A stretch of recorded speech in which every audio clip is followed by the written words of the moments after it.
नमस्कार। आज हम फिर हिंदी के सीरीज़ में यूपीपी और रेडियो ऑपरेटर के लिए पढ़ेंगे। अगर चैनल पर नए हैं तो इसको सब्सक्राइब कर लीजिएगा। चलिए स्टार्ट करते हैं। पहला प्रश्न है कि कहानी बूढ़ी काकी तथा अन्य नाटक की रचनाकार कौन है। ऑप्शन ए है राजी सेठ, ऑप्शन बी है चित्रा मुदगल, ऑप्शन सी है कृष्णा सोबती, ऑप्शन डी है सुधा अरोड़ा। देखिए, बूढ़ी काकी तथा अन्य नाटक के रचनाकार हैं ऑप्शन बी चित्रा मुदगल। कहानी बूढ़ी काकी तथा अन्य नाटक के रचनाकार चित्रा मुदगल जी हैं। यह कहानी जो है वो प्रेमचंद्र की कहानी बूढ़ी काकी तथा अन्य कहानियों से ली गई है, जिसका नाटक रूपांतरण किया गया है। नेक्स्ट क्वेश्चन है, ये गद्यांश है, इसको पढ़ेंगे पहले हम। दूसरों को स्नेह देना तथा उनका सम्मान करना सामाजिक सफलता का एकमात्र मंत्र है।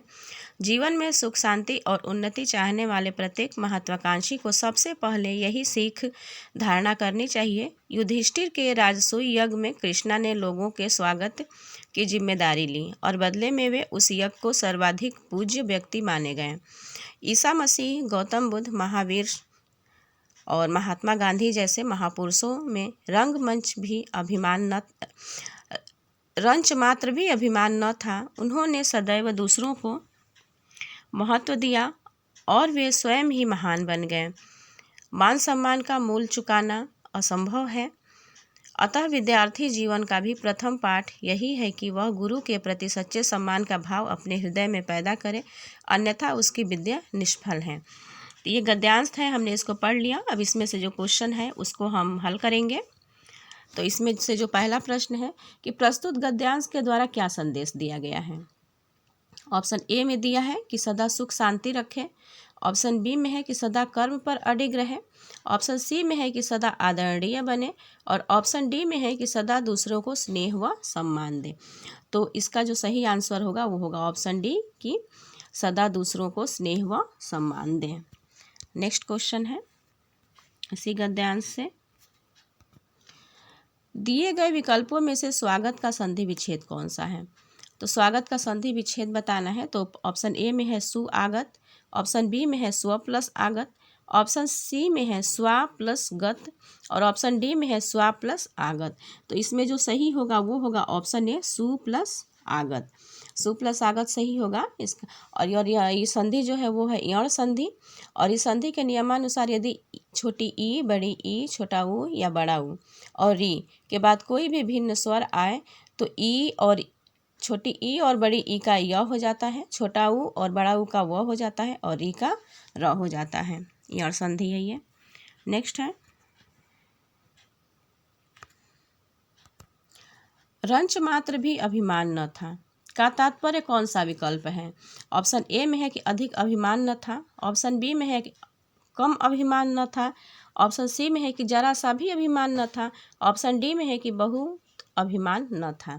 तो इसमें से कौन सा सही हो जाएगा, इसमें से हो जाएगा जरा सा भी अभिमान न था, ऑप्शन सी सही है। नेक्स्ट है, विग्रह की दृष्टि से दिए गए विकल्पों में से कौन सा विकल्प अनुचित है। तो पहले में है कि वन में वास और ऑप्शन बी में है जल की धारा, ऑप्शन सी है चंद्र का प्रकाश, ऑप्शन डी है देश पर निकाला है। तो इसमें बताइए कौन सा सही हो जाएगा। इसमें सही हो जाएगा ऑप्शन डी देश पर निकाला। देश पर निकाला नहीं होता है, देश से निकाला होता है। नेक्स्ट है,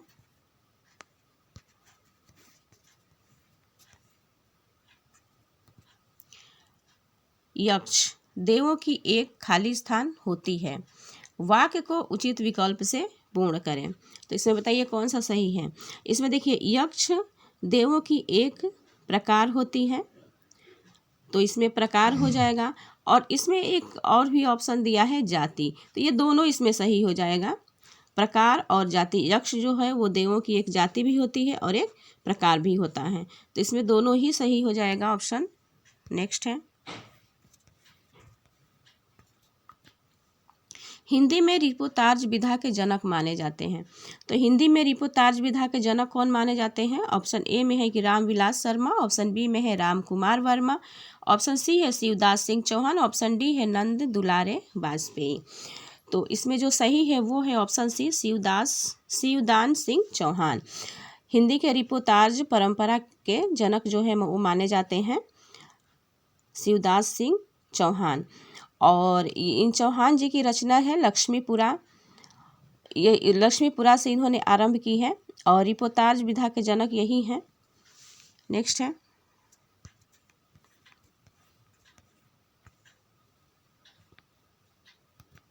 यदि बारिश होती तो सूखा ना पड़ता, इस वाक्य में कौन सा काल रूप है? पहले में है हेतु हेतुमत भूतकाल, दूसरे में है ऑप्शन बी में है हेतु हेतुमत भविष्यकाल, ऑप्शन सी में है संभाव्य भविष्यकाल और ऑप्शन डी में है संदिग्ध भविष्यकाल।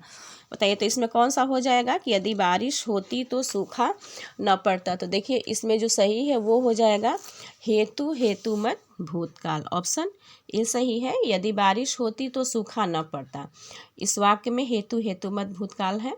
देखिए क्रिया के जिस रूप से यह पता चलता है कि क्रिया भूतकाल में होने वाली थी पर किसी कारणवश नहीं हो सकी तो उसे हेतु हेतुमत भूतकाल कहते हैं।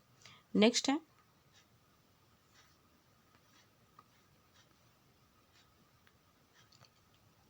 दिए गए विकल्प में से गेह के समानार्थी शब्द कौन सा है?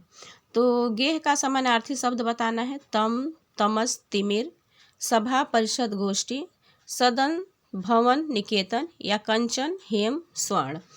तो इसमें है सदन, भवन और निकेतन। गेह शब्द का ये समानार्थी होता है सदन, भवन, निकेतन। अंधकार का समानार्थी शब्द है तम, तमस, तिमिर और सोना का समानार्थी शब्द है कंचन, हेम और स्वर्ण। नेक्स्ट है,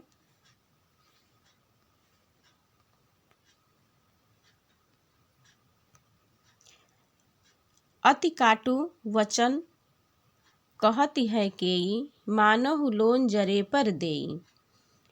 इस पंक्ति में कौन सा अलंकार है ये बताना है। तो इसमें उत्प्रेक्षा है, यमक है, श्लेष है या विभावना है?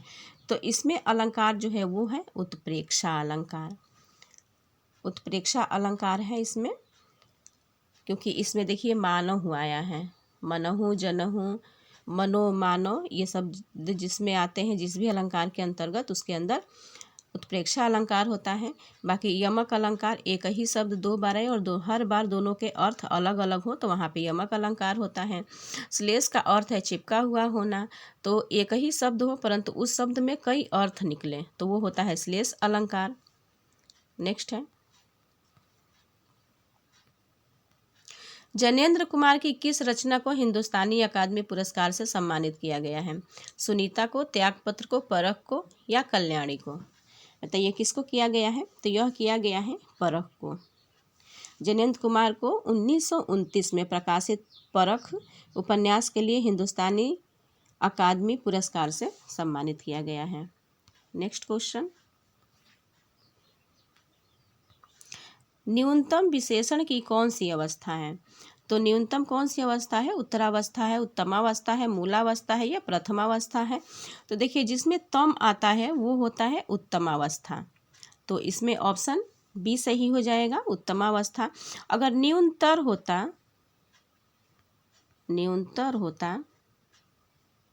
तो यह होता उत्तरावस्था। मूलावस्था न्यून हो जाता, जो मूल शब्द होता है वो मूलावस्था में आता है। तर जुड़ता है उत्तरावस्था में और तम जुड़ता है उत्तमावस्था में।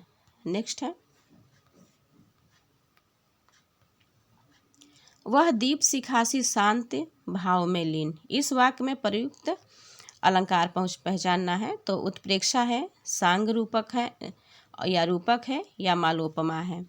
तो इसमें जो अलंकार है वो है मालोपमा, ऑप्शन डी सही है। इस पंक्ति में मालोपमा अलंकार है जहाँ उपमेय एक तथा उपमान अनेक होते हैं, वहाँ पर मालोपमा अलंकार होता है।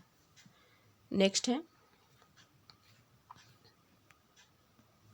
समझौता करना निम्नलिखित में से किस मुहावरे का अर्थ है? समझौता करना किस मुहावरे का अर्थ है? मुंह की खाना, खाई पाटना, कान भरना या पीठ ठोंकना? तो इसमें जो सही है बताइए वो क्या है? तो वो है खाई पाटना। खाई पाटना मुहावरे का अर्थ होता है समझौता करना। नेक्स्ट है साहित्य का खाली स्थान प्रत्येक मनुष्य के लिए अनिवार्य है। तो साहित्य का प्रत्येक मनुष्य के लिए क्या अनिवार्य है? साहित्य का पथ या पहचान या परख या ज्ञान। तो इसमें जो सही हो जाएगा वो हो जाएगा ज्ञान। साहित्य का ज्ञान प्रत्येक मनुष्य के लिए अनिवार्य है। ऑप्शन डी सही है। नेक्स्ट है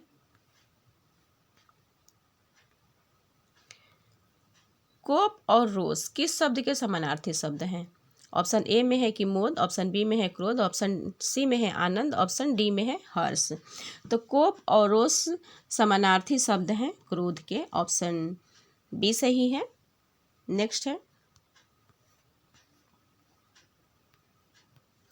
अचल दृढ़ हो उठते चपल पग हो जाते अविचल। इस पंक्ति में प्रयुक्त अलंकार पहचानना है। तो इसमें कौन सा अलंकार है? संदेह, विरोधाभास, उपमान, उपमा या भ्रांतिमान। तो इसमें जो अलंकार है तो इसमें कौन सा अलंकार है? इसमें है विरोधाभास अलंकार। ऑप्शन बी सही है। अचल और दृढ़, अचल दृढ़ हो उठते चंचल, चपल पग हो जाते अविचल। इस वाक्य में विरोधाभास अलंकार है। जब किसी कथ्य में विरोध न होते हुए भी विरोध की प्रतीति हो वहाँ पर विरोधाभास अलंकार होता है। नेक्स्ट क्वेश्चन है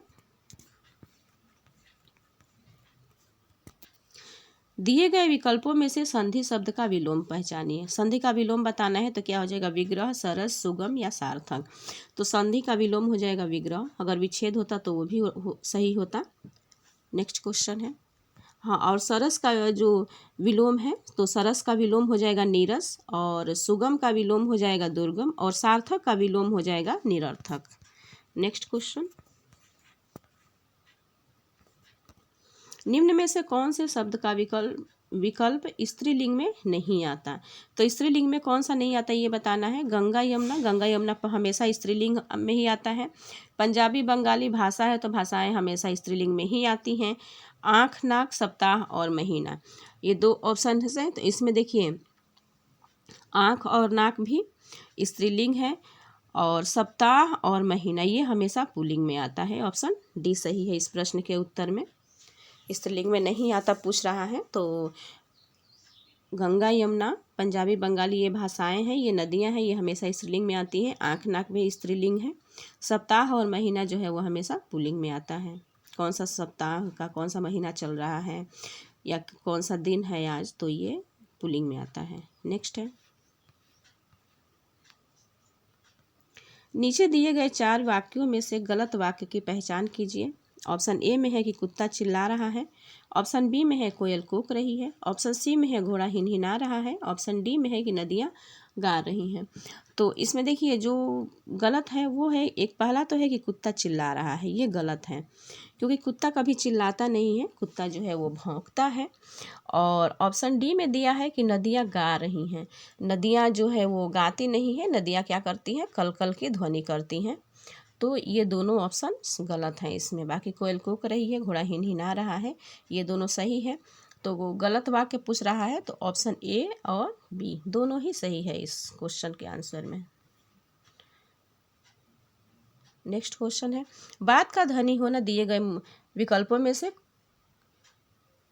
मुहावरे का अर्थ बताना है। तो बात का धनी होना मुहावरे का अर्थ बताना है। ऑप्शन ए में है कि सच्चा होना, ऑप्शन बी में है निस्वार्थ होना, ऑप्शन सी में है वायदे का पक्का होना, ऑप्शन डी में है बात को मानने वाला। तो इसमें से सही क्या है? इसमें से सही है वायदे का पक्का होना। ऑप्शन सी सही है। बात का धनी होना मुहावरे का अर्थ है वायदे का पक्का होना। नेक्स्ट है निम्नलिखित में से कौन सा शब्द एक वचन है? एक वचन बताना है। तो आकाश, दर्शन, प्राण, आंसू। बताइए इसमें एक वचन कौन सा है? तो इसमें एक वचन है आकाश। बाकी दर्शन, प्राण और आंसू हमेशा बहुवचन में प्रयोग किए जाते हैं। इसके साथ साथ हस्ताक्षर भी ऐसा शब्द है जो बहुवचन में ही प्रयोग किया जाता है। नेक्स्ट है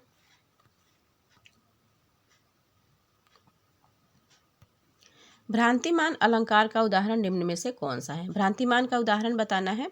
ऑप्शन ए में है कि सोहत ओढ़े पीत पट श्याम सलोने गात, ऑप्शन डी बी में है कि नाक का मोती अधर की कांति से बीज दाड़िम का समझकर भ्रांति से।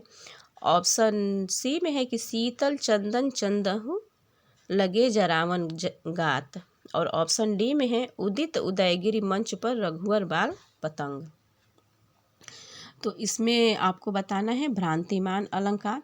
तो भ्रांतिमान अलंकार है इसमें ऑप्शन बी में है, ऑप्शन बी सही है। यहाँ पे नाक में तोते का और दांत में अनार के दाने का भ्रम हो रहा है।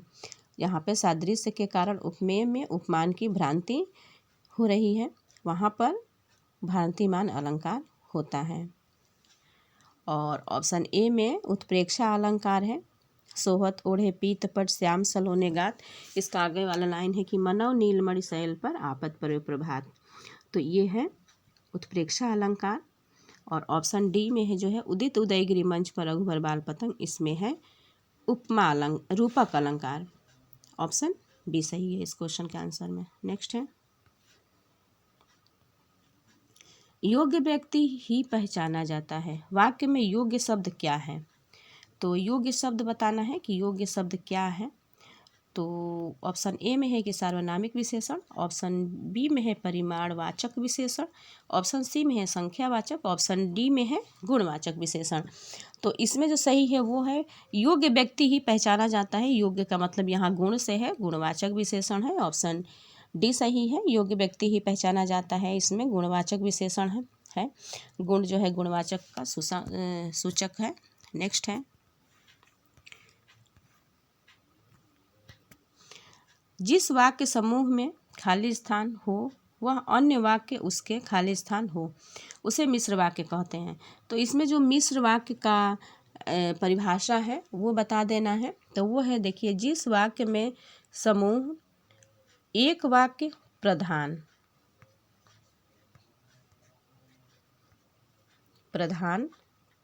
हो और अन्य वाक्य उसके आश्रित हो जाएगा, यहाँ पे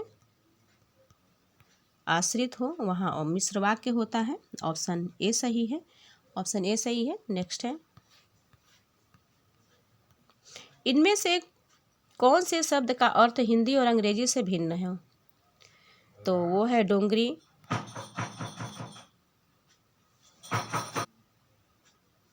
ऑप्शन बी में है ठग, ऑप्शन सी में है लूट और ऑप्शन डी में है अवतार। तो देखिए इसमें जो सही है वो है ऑप्शन ए डोंगरी। डोंगरी का हिंदी में अर्थ होता है सूती कपड़ा और अंग्रेजी में अर्थ होता है पहाड़ी।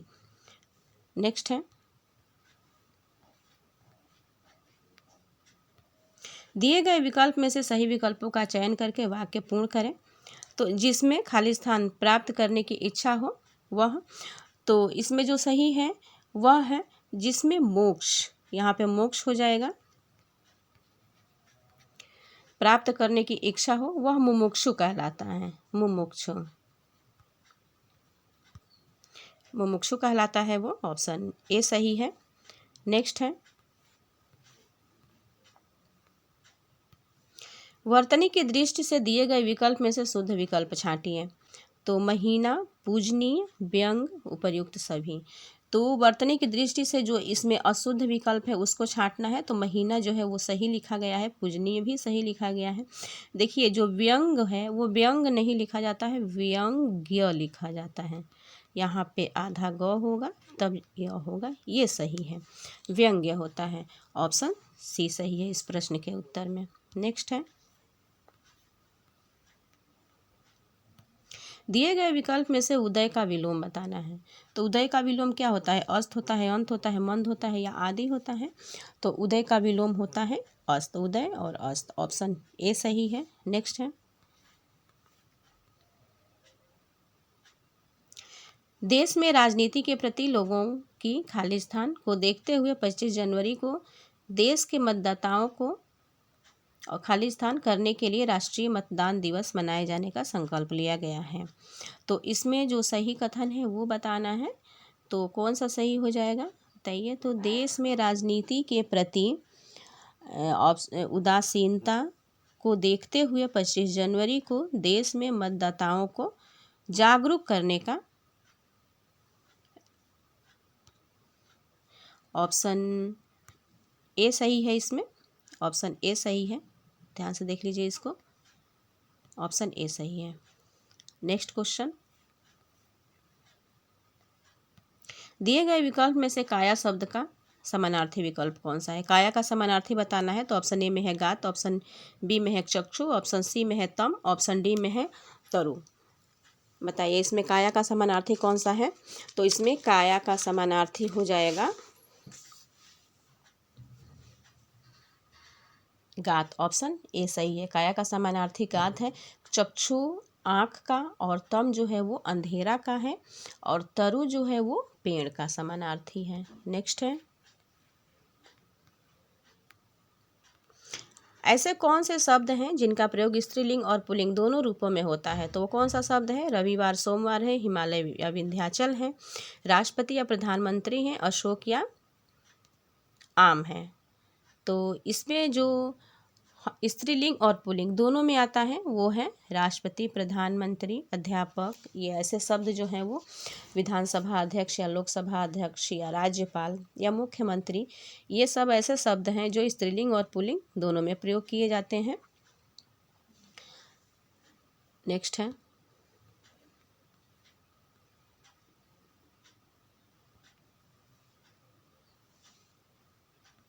संगति का प्रभाव जरूर पड़ता है। प्रस्तुत वाक्य निम्नवर्णित में से किस लोकोक्ति का उचित अर्थ है?